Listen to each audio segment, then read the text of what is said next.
On complex, falling in from heaven. Bring the big guns, boys, bring the weapons. On sight, shoot first, ask no questions. Think you about to learn a lesson, and this place could use some radar.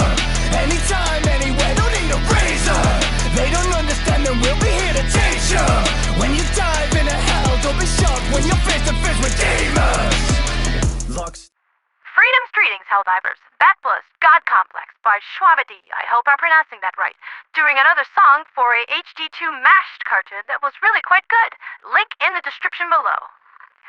Yep, that's gonna be stuck in my head for the next week or so, but that's not important right now. We just got fresh new orders, so let's read the words. The words from I Command telling us what to do next.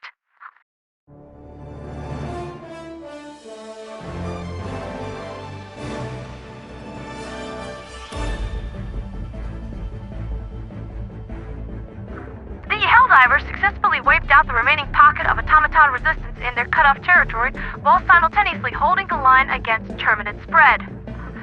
The territory occupied by the automatons has been reduced by half in a matter of weeks. However, the gloom continues to spread, suffusing intergalactic space with an impenetrable cloud of Terminid spores.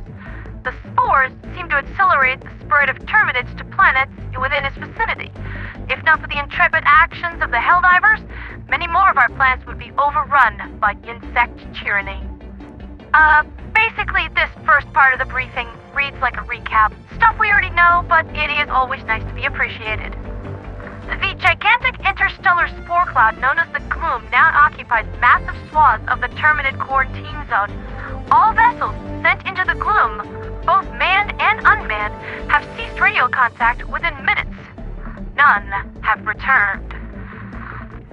We now only have one remaining recourse. The Helldivers must procure samples of Terminid organic matter from the planets closest to the Gloom. So, as predicted, we're finally getting a move on this Gloom problem, and High Command's briefing has the right of it.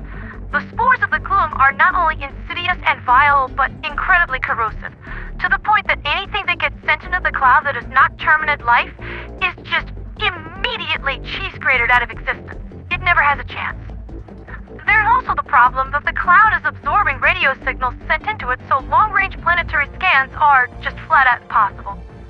Now, I know we're all kind of used to the concept of suicide missions here that we're not meant to come back from, but charging into the cloud is pretty much instant death, and that's just a poor use of SEAF resources. The Ministry of Science has pointed out that we just don't know enough about the Gloom Cloud to make an effective countermeasure. And that's where you come in, dear divers, taking part in Operation Curious Kitten. Yeah, I got to name this one, why do you ask? Curious Kitten will last 4 days, expiring at 11 a.m. Tuesday, Super Earth Eastern Standard Democratic Time.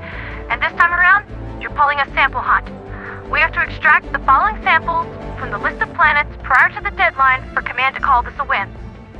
45 million common samples from Nivel 43. 15 million rare samples from Erson Sands.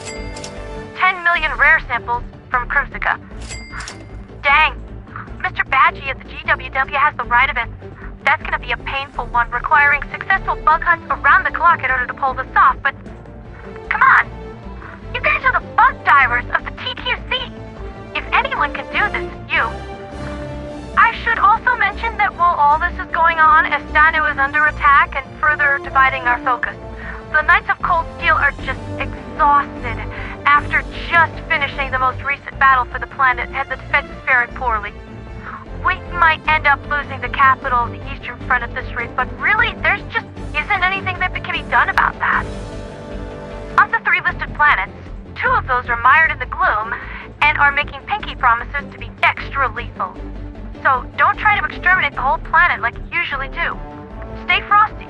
Disengage from fights that you don't have to be in and focus on the task at hand. Remember, you don't actually get anything from killing Terminids. Your role is just to accomplish objectives, extract samples, and get out safe. You put larger amounts of Terminids than you could ever kill by hand in an easier position to die. That's your job. See those SEAF regulars working in the wall of guns planetside? I hear they work here too. Once you soften the bugs up, the army can come in and finish off the Legate survivors. You don't have to do it all yourself. We're all in this together, okay? There's also a memo here about new decontamination policies that are mandatory in order to keep from spreading gloom spores to super destroyers. And notices on this topic have been forwarded to all democracy officers of the Liberation Fleet. Disobeying these new guidelines is punishable by death. So if you come back to my ship covered in bug guts, disobeying direct orders, I'm just going to bluffing lose it. Alright everyone, you heard the order. Hopefully, you all took my advice and stocked up on machine gun bullets and flamethrower fuel. It's going to be a long week, but if there's any further details on the gloom, you will be the first to know, so stay tuned. The Bringer of Mercy is, well, not departing. We were already in orbit around Crimsica, but are beginning drop operations. Helldivers to L-pods. Repeat, Helldivers to L-pods. Right now.